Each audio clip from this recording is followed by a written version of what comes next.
아프리카 말라이로 선교사로 나가시는 형제님 가정 파송식에 참석했는데요. 저도 나이를 이렇게 잘 몰랐었는데 61세시더라고요. 61세시고 공무원 이렇게 하셨던 직장에 이제 안정이 되고 편안하게 노년을 보낼 수 있는 분인데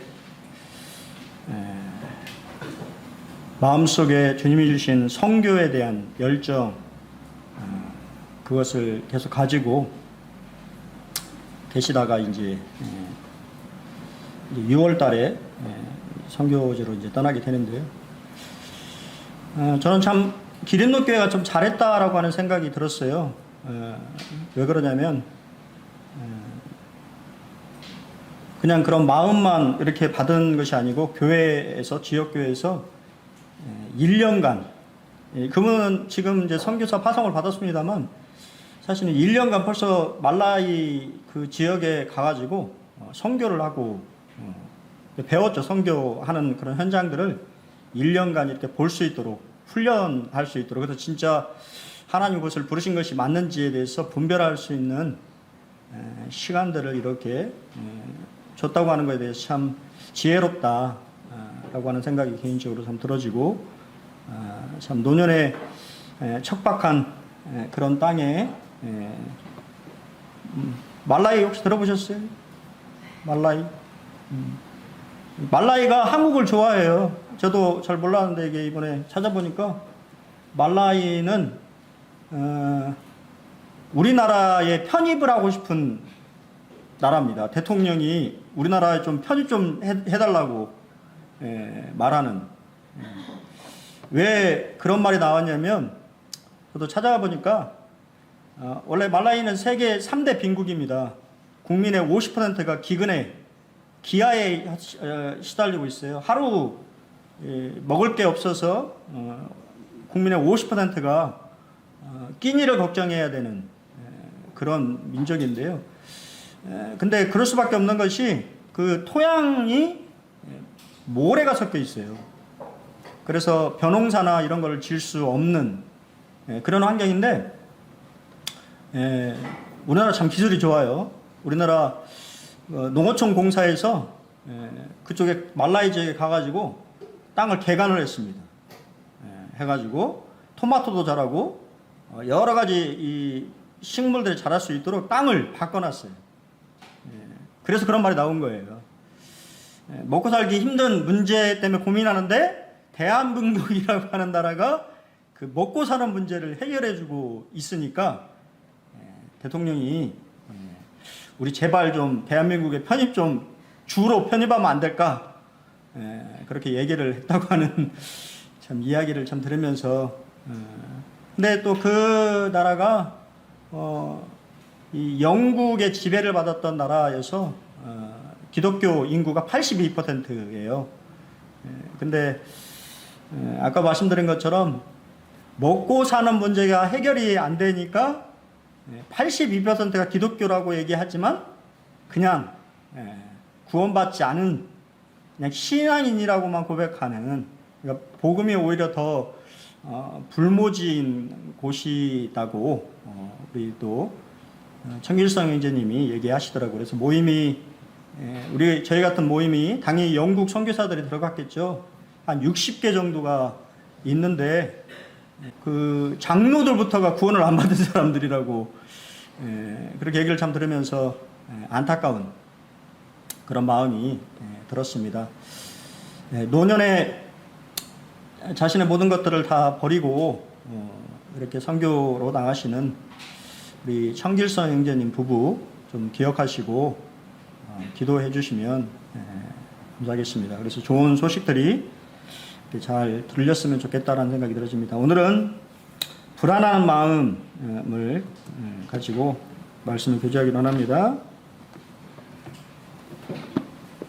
누가복음 24장 36절 42절 45절 함께 교독하겠습니다. 36절. 이 말할 때 예수께서 친히 그들 가운데 서서 이르시되 너희에게 평강이 있을지어다 하시니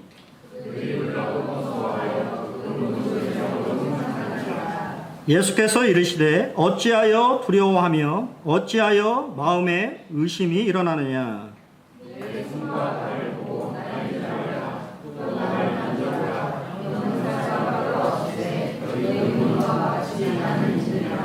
이 말씀을 하시고 손과 발을 보이시나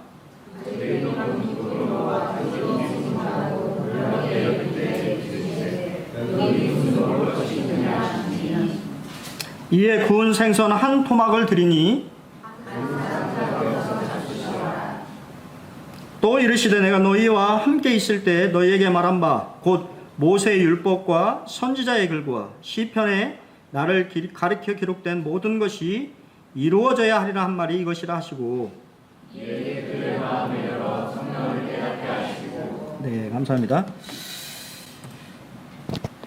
우리 먼저 불안해하고 있는 제자들을 만나고 되는데요. 여러분 어떠신가? 여러분 어떠십니까? 여러분 마음은 어떤 마음을 가지고 계신가요? 이 조사를 이제 좀 오래된 조사이긴 한데요. 평소 주로 불안을 느끼는 분야라고 하는 질문에 56.2%가 재정 상태 때문에 불안해한다라고 대답했어요. 그러니까 결국은 돈 문제죠. 그리고 54.6%가 예측할 수 없는 미래의 불안. 상당히 많은 사람들이 그에 대해서 얘기했고 29.9%는 경제 상황이 월어지는 것에 대해서 불안해하고 있고요.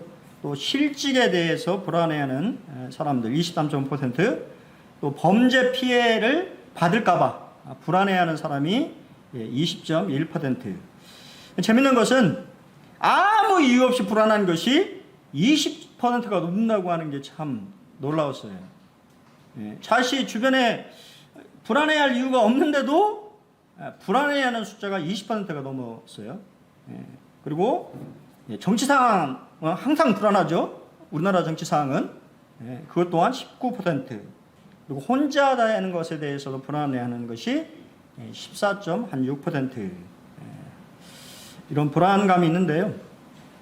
이게 조사를 이렇게 해보면 14년도에 75.8%, 15년도에 77.7%, 16년도에 76.7%, 그리고 제가 빨갛게 이렇게 한 게 이제 코로나가 발생되면서 76.9%, 2001년도에 78%. 그러니까 코로나가 이게 발발되면서 사람들이 더 불안감을 좀 더 느꼈다라고 하는 것을 알게 되고, 이 조사에 우리가 보면 10명 중에 8명은 불안함을 느낀다라고 하는 것을 우리가 알 수가 있습니다. 사람은 어떠한 환경적인 요인이나 여러 가지 것들 때문에 불안함을 느끼지요. 예수님께서도 불안해하는 제자들을 어떻게 책망하셨다고요? 부드럽게 책망하셨습니다. 예수께서 이르시되 어찌하여 두려워하며 어찌하여 마음에 의심이 일어나느냐라고 부드럽게 책망하셨어요. 왜 그렇게 하셨을까요? 그것은 바로 두려움과 의심이라고 하는 것이 인간에게 공통적으로 일어나는 일이기 때문이다라고 하는 거예요. 우리 마음속에 이 불안한 마음과 또 어떤 것에 대한 두려운 마음, 또 그로 인하여서 어떤 의심이 가는 그러한 일들이 자연스러운 현상이라고 하는 것을 예수님이 알고 그들을 부드럽게 책망하셨어요. 하지만 우리가 그 가운데 머물러 있기를 원하시지는 않는다는 거예요. 주님은 이러한 두려움과 또 의심을 극복하고 더 큰 믿음과 확신 가운데로 도약하기를 원하신다라고 하는 것입니다. 마음전쟁이라고 하는 책에서 찰슨 스탠리 목사는 자신의 경험을 우리에게 이야기해 주고 있습니다. 눈이 너무 아파서 수술을 받았는데 붕대를 푸는 날 간호사의 반응이 별로 안 좋은 것을 보고 무언가 잘못되었다는 것을 직감했습니다. 그래서 의사가 다급히 왔는데 그도 시간이 조금 걸릴 거라고 말하는 것이었습니다.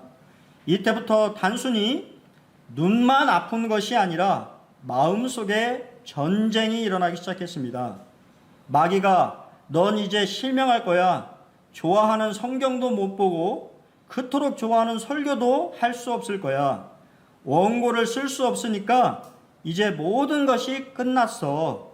네 목회는 여기서 끝이야 라고 속삭였습니다. 목사인 저도 육신의 질병 가운데 다가온 두려움이 얼마나 큰지 견딜 수 없는 고통을 느꼈습니다. 하지만 저는 조용히 기도하면서 하나님의 음성을 듣고자 했습니다. 그리고 하나님이 모든 것을 합력하여 선을 이루실 것이라는 믿음과 확신을 갖게 되었습니다. 유명한 설교가죠. 찰스 스탠리도 자신이 두려움을 느꼈다라고 하는 것을 이야기하면서 그 두려움을 어떻게 극복했는지에 대해서 우리에게 동일하게 이야기를 해주고 있습니다. 나는 두렵지 않아. 그렇게 말할 수 여러분 있으세요? 지금은 많이 한 장로님이 계셨는데요. 그분이 상당히 이제 젊은 시절에 참 열심으로 주님을 섬기고 좋은 본을 보이셨던 분인데 노년에 건강이 안 좋아지면서 믿음이 거의 없어졌어요. 두려워하고 정말 신앙인이 맞을까 할 정도로 연약한 그러한 모습들을 보이는 그런 모습을 참 본 적이 있습니다. 안타까웠죠. 하지만 주님이 은혜로 많이 회복되어서 이제는 다시 믿음의 담대함을 허락하신 그런 모습들을 참 보면서 감사가 좀 되었어요. 우리가 자신할 수 없다고 하는 것이에요. 여러분에게 일어나는 일들로 인하여서 두려움, 그런 마음들이 우리 마음속을, 또 불안한 그런 마음들이 우리 마음속을 파고들 수 있다고 하는 것이에요. 제자들은 불안해했습니다. 제자들의 가장 큰 문제는 두려움이었어요. 성경 요한복음 20장 19절에 보면 유대인들을 두려워했다라고 했습니다. 왜냐하면 우리가 이 메시지라고 하는 것을 보면 재밌게 표현되어 있어요. 그날 해질녘에 제자들이 모였으나 그들은 유대인들이 무서워 집에 있는 문이란 문은 다 걸어 있었다라고 얘기하고 있어요. 모든 문들을 다 들어오지 못하도록 걸어담겼다라고 말하고 있습니다. 왜냐하면 나가서 잡히면 죽기 때문이에요. 예수님도 잡아 죽였는데 당연히 예수 믿는 사람들은 어떠하겠어요? 당연히 예수 믿는다라고 하는 말들을 하게 되면 아마 모르면 모르겠지만 추포랑이 내려섰을지도 모릅니다. 예수 믿는다고 하는 사람들을 잡아다가 이 죽이라고 하는 명령이 떨어졌을지도 몰라요. 그들은 두려워했고 우리가 아는 바대로 지금 이 기간은 6월적 축제 기간이었습니다. 수많은 우리가 보통 예루살렘의 축제 기간에는 한 100만 명, 예수님 당시에는 학자들에 의하면 좀 가하게 잡았을 때 200만 명이 예루살렘에 모였다라고 이야기 들으니까 그들은 아마 순례국들 사이에 숨어들었을 것으로 보여져요. 히브리서 2장 15절에도 인간이 이러한 존재인 것을 우리에게 말씀하시고 또한 구원이라고 하는 것이 또 이러한 것에서 해방시키기 위한 것이라고 우리에게 말해주고 있어요. 죽기를 무서워함으로 한평생 매어 종로로 타는 모든 자들을 놓아주려 하십니다. 구원받은 사람은 죽음을 두려워하지 않는다라고 얘기하는 거예요. 그렇습니까? 여러분 어떠세요? 주님은 말씀하세요.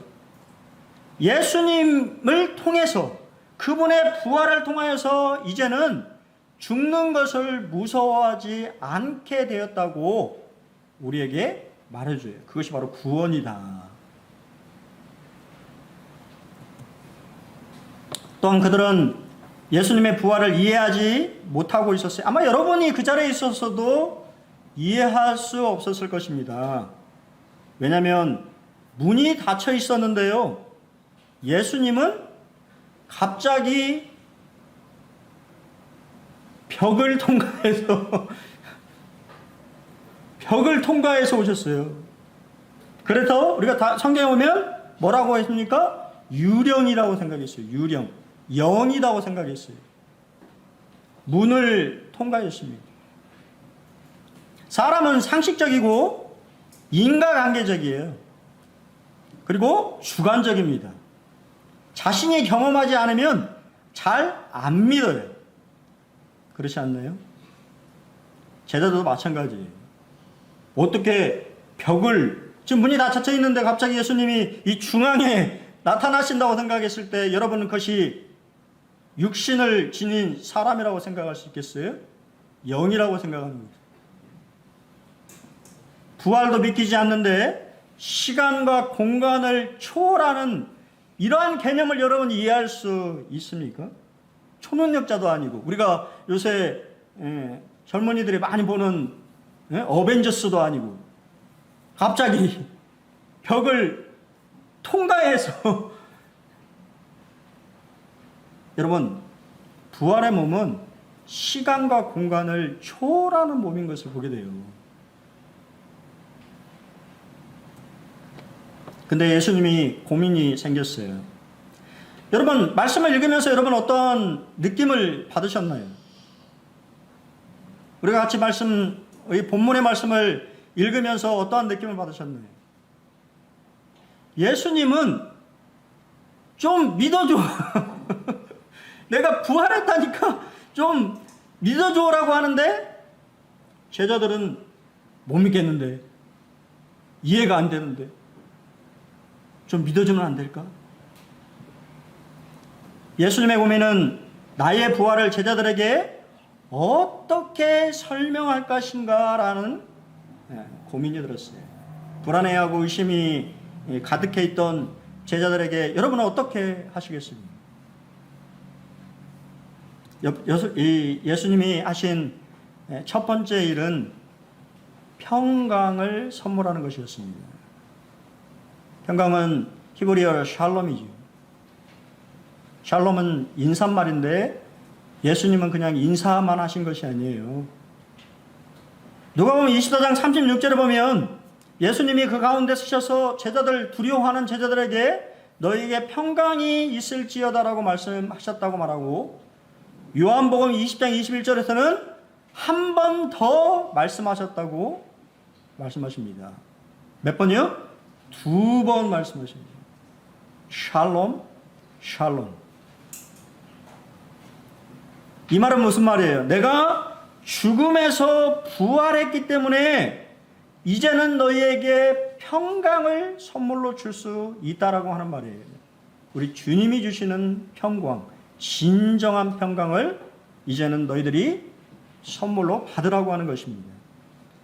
인간이 가지고 있는 두려움과 죄의 모든 문제를 십자가에서 해결하시고, 또한 죽음을 이기시고 부활하셨기 때문에 이제는 두려워할 필요가 없다라고 말씀하시는 거예요. 인생의 모든 문제들, 여러분이 가지고 있는 어떠한 문제들 간에 그 문제를 부활하신 주님 앞에 가지고 나갔을 때 주님은 능히 그 모든 문제를 해결하실 수 있는 분이라고 하는 거예요. 왜냐하면 죽음을 이기셨기 때문에. 죽음을 이긴 분이 있습니까? 이 세상에 어느 누구가 죽음을 이긴 분이 있습니까? 오직 예수님만이 이기신 거예요. 이사야서 57장 19절에 한번 같이 읽겠습니다. 같이 읽습니다. 시작. 입술의 열매를 창조하는 자 여호와가 말하노라. 먼 데 있는 자에게든 가까운 데 있는 자에게든 평강이 있을지어다 평강이 있을지어다 내가 그를 고치리라. 사람의 말은 힘이 없죠. 하나님이 어떤 분인지 아십니까? 입술에 열매를 창조하는 분이에요. 그분은 말씀하시면 열매로 역사로 드러나시는 분이라고 하는 거예요. 사람은 제가 말해도 아무런 일이 일어나지 않지만 하나님이 말씀하시는 모든 일, 창세기에 주님은 다른 걸 하지 않으셨습니다. 말씀하셨죠. 빛이 있으라 하시니 빛이 있었다고 말씀하시는 거예요. 근데 그분이 우리에게 뭐를 주시기를 원한다고요? 평강을 주시기를 원합니다. 여러분의 마음을 고치시기를 원하시는 거예요. 왜냐하면 그분이 바로 죽음을 이기신 분이기 때문에 이제 죽음을 이기신 그분이 평강의 하나님이 우리에게 주시는 인생의 평강이라고 하는 것이 없었는데 이제 예수 그리스도를 통하여서 인간과 하나님 사이에 화목하게 되어지는 하나님의 평강을 줄 수 있는 여러분의 삶에 어떠한 일이 일어나든지 간에 이제는 하나님의 뜻 안에서 그분의 뜻 안에서 행하게 될 때 하나님의 놀라운 평강을 경험하게 된다라고 하는 거예요. 그분이 바로 평강의 하나님이십니다. 샬롬은 그냥 인사말이 아닙니다. 여러분 정말 여러분의 삶 속에서 샬롬, 하나님의 나라가 임하고 있습니까? 주변에 어떠한 상황이 벌어진다고 할지라도 여러분 마음속에 하나님의 샬롬이 하나님 주시는 거예요. 오늘 우리 임재영 형제님이 읽었는데요. 우리 기도할 때도 읽지요. 같이 한번 다시 읽어보겠습니다. 빌립보서 4장 6절 7절 시작. 아무것도 염려하지 말고 다만 모든 일에 기도와 간구로 너희 구할 것을 감사함으로 하나님께 아뢰라. 그리하면 모든 지각에 뛰어난 하나님의 평강이 그리스도 예수 안에서 너희 마음과 생각을 지키시리라. 염려를 하나님께 그냥 던져버리라고 하는 거예요. 여러분이 가지고 있는 염려를 하나님 앞에 던져버리면 하나님이 해결해 주시는 게 아니고 해결은 바로 되는 것이 아니에요. 약속입니다. 그렇게 했을 때 하나님이 주시는 첫 번째 선물은 평강이라고 하는 거예요. 마음의 평안함을 허락해 주신다고 하는 것입니다. 그 마음의 평안함이 이루어지게 되면 여러분 놀라운 일들이 벌어진다고 하는 것입니다. 두 번째는 주님이 하시는 것이 바로 주님의 상처를 보여주신 것입니다. 저는 참 감동이 되었어요. 누가복음에서는 내 손과 발을 보여주셨고 요한복음에서는 손과 옆구리를 보여주셨다고 말하고 있어요. 별로 우리는 주님의 상처에 대해서 깊이 생각하지 않는데 여러분 부활하셨는데 그분은 상처를 가지고 있어요. 영광스러운 몸을 입고 있는데 왜 그분은 상처를 가지고 계실까요? 치유하실 수 있는데. 그것은 바로 우리에게 보여주시고자 하는 것입니다. 그분의 마음을. 한 엄마가 여러분 이 이야기를 알고 계신 분도 있을 거예요. 한 엄마가 있는데 그의 엄마의 얼굴은 흉측한 화상 자국이 있습니다. 아이는 엄마의 모습을 보면서 부끄러움을 느껴요. 왜냐하면 아이들이 놀리기 때문에. 너희 엄마 괴물이다. 어떻게 저런 얼굴로 돌아다닐 수가 있냐. 아이는 마음의 상처를 받고 그런 엄마가 밉습니다. 그런데 어느 정도 시간이 지나서 나중에 알게 돼요. 그 엄마의 얼굴의 상처는 자신을 구하기 위해서 그렇게 됐다고 하는 거예요. 그 아이는 어떤 마음이 있을까요? 여러분, 주님의 상처는 그러는 것입니다. 주님이 여러분에게 이 5군데의 상처를 보여주시면서 내가 너희를 이렇게 사랑했다고 말씀하시는 거예요. 여러분에게 보여주시려고 내가 너희를 이렇게 사랑했다. 요한계시록 5장에 보면 이런 표현이 반복해서 나옵니다. 6절에 한 어린 양이 서 있는데 일찍이 죽임을 당한 것 같더라. 9절에 일찍 죽임을 당하사, 12절에 죽임을 당하신 어린 양. 이것은 그냥 표현이 아닙니다.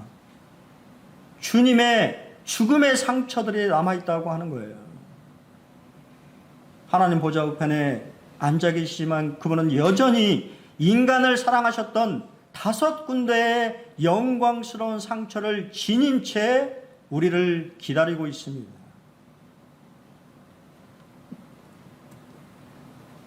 그러자 어느 분들은 그런 생각을 하시더라고요. 우리 장애를 가지신 분들이 있잖아요. 팀 켈러의 왕의 십자가 중에 존이라고 하는 형제 간증이 있습니다. 지금은 손가락이 뒤틀리고 근육이 위축되고 무릎은 비틀어지고 어깨 아래로 아무런 감각도 없지만 언젠가 밝고 가벼운 새 몸을 갖고 강력하고도 눈부신 의의 옷을 입게 되리라. 나처럼 척수를 다친 사람에게 부활이 어떤 소망을 주는지 상상이 가는가?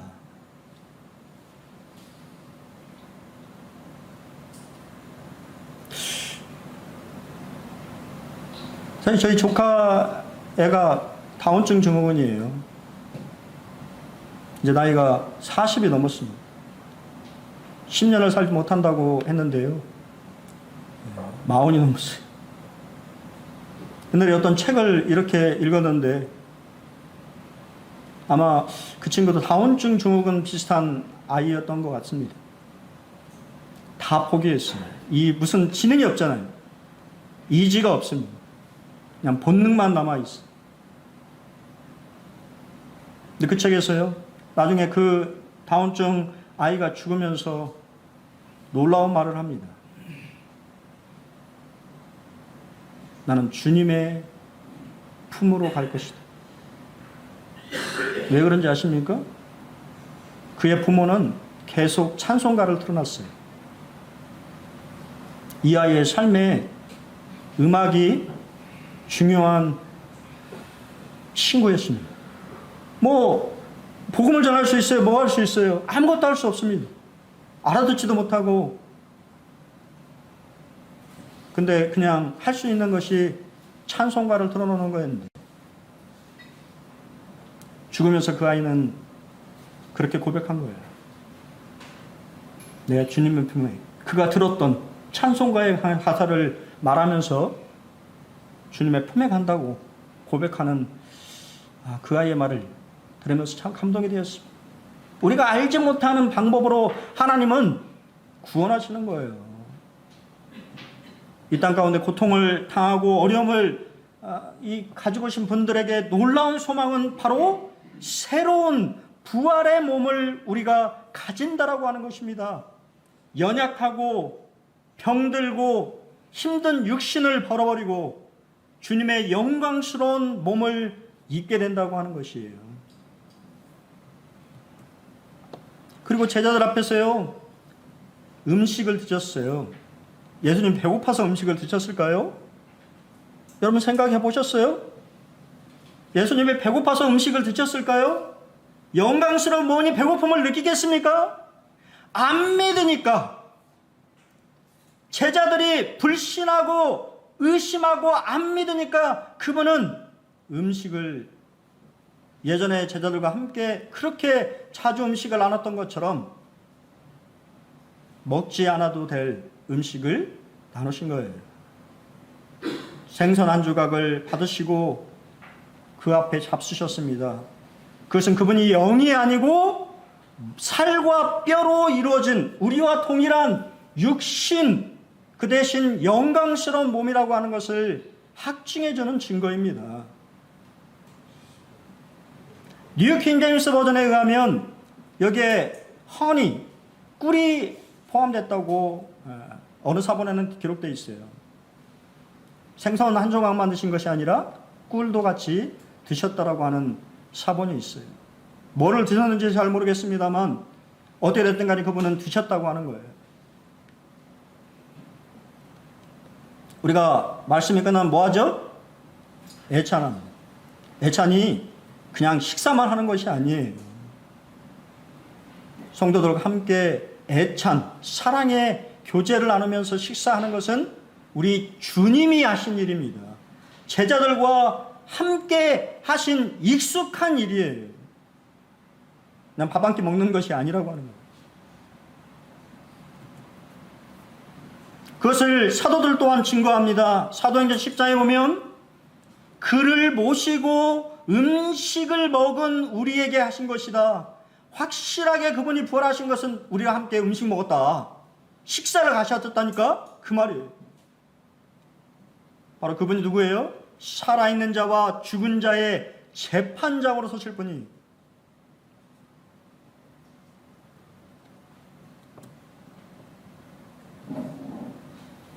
저는 말씀을 참 오늘 아침에 이 말씀을 가지고 하나님 앞에 예배를 드렸는데요. 참 주님의 마음이 와닿았어요. 제발 좀 믿음 없는 자가 되지 말고 믿는 자가 좀 되라.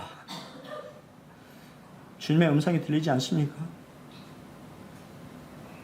보여주시고 만지게 하시고 그것도 못 믿으니까 식사하시고 그리고 혼자 빠져가지고 나중에 왔던 이 도마에게도 의심하는 도마에게도 자신의 몸을 내보이시면서 그래 한번 만져보고 느껴보고 내가 부활했는지 안 했는지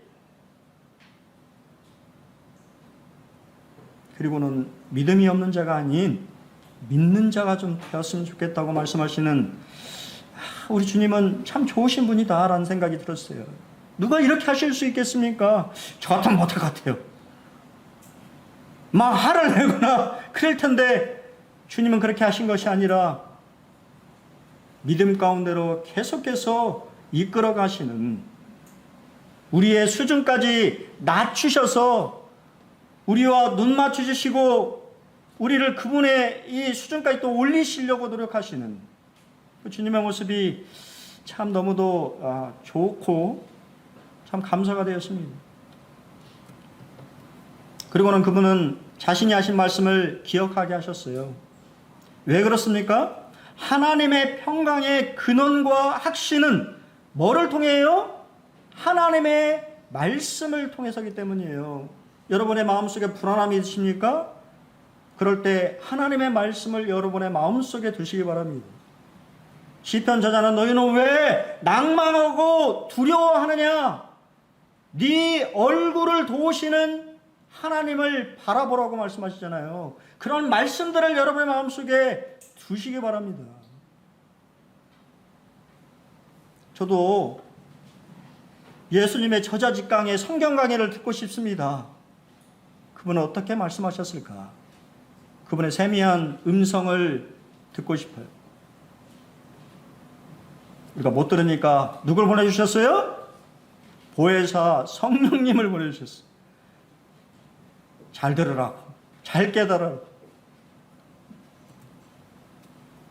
고린도서 3장 15절에 보면 그리스도의 평강이 너의 마음을 주장하게 하라고 말씀하시는데 그 다음 구절에 뭐예요? 그리스도의 말씀이 너희 속에 풍성히 거할 때 하나님의 평강이 우리 마음속에 있는 거예요.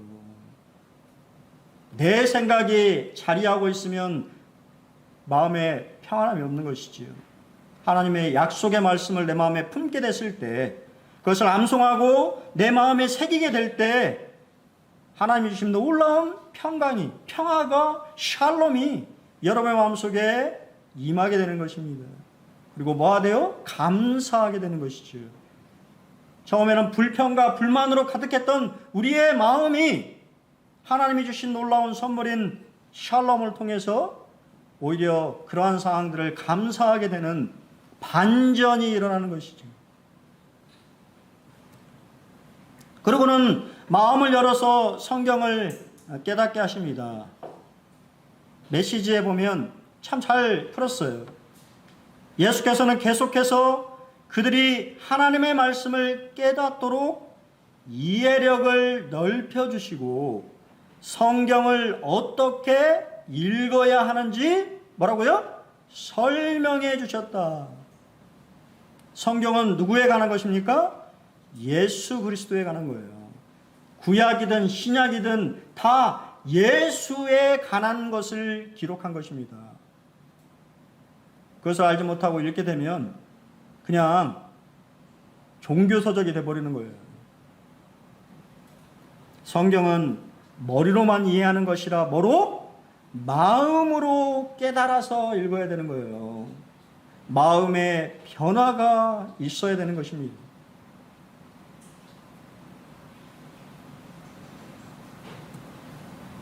시편 119편 18절에 내 눈을 열어서 주의 율법에서 놀라운 것을 보게 하소서. 세 번역에 내 눈을 열어주십시오. 그래야 내가 주님 법안에 있는 놀라운 진리를 볼 것입니다. 여러분, 하나님의 말씀은 놀라운 보화예요.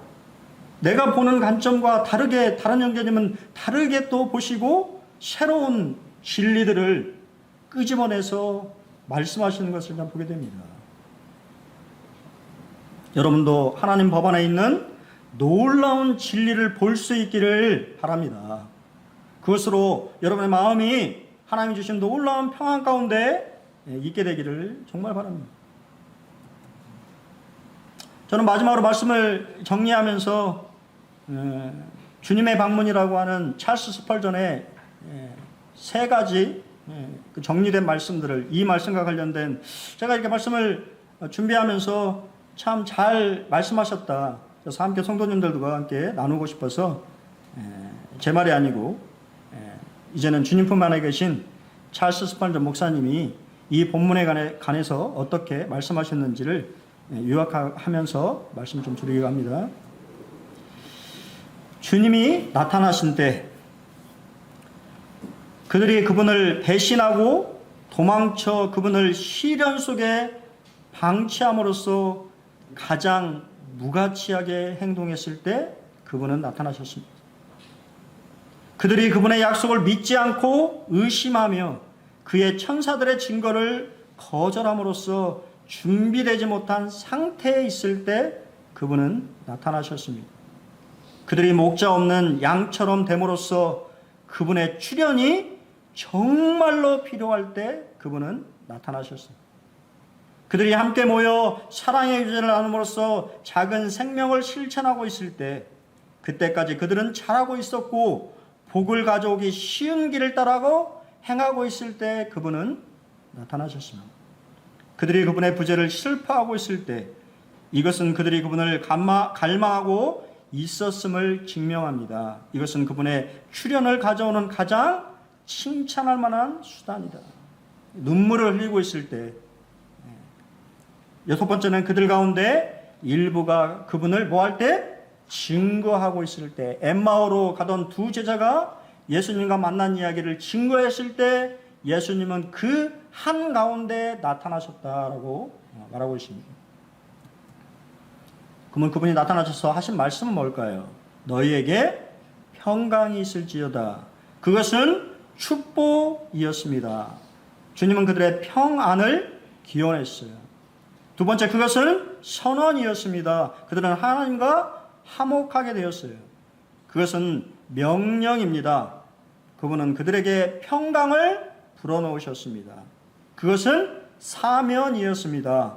그분은 그들의 평강을 해치는 모든 뭐를요? 불법을 제거하셨다. 여러분 인생에 여러분의 평강을 방해하는 어떤 거든 그분은 여러분들을 용서하신다고 하는 거예요. 그리고 다시 그 평안함을 주시기를 기뻐하십니다.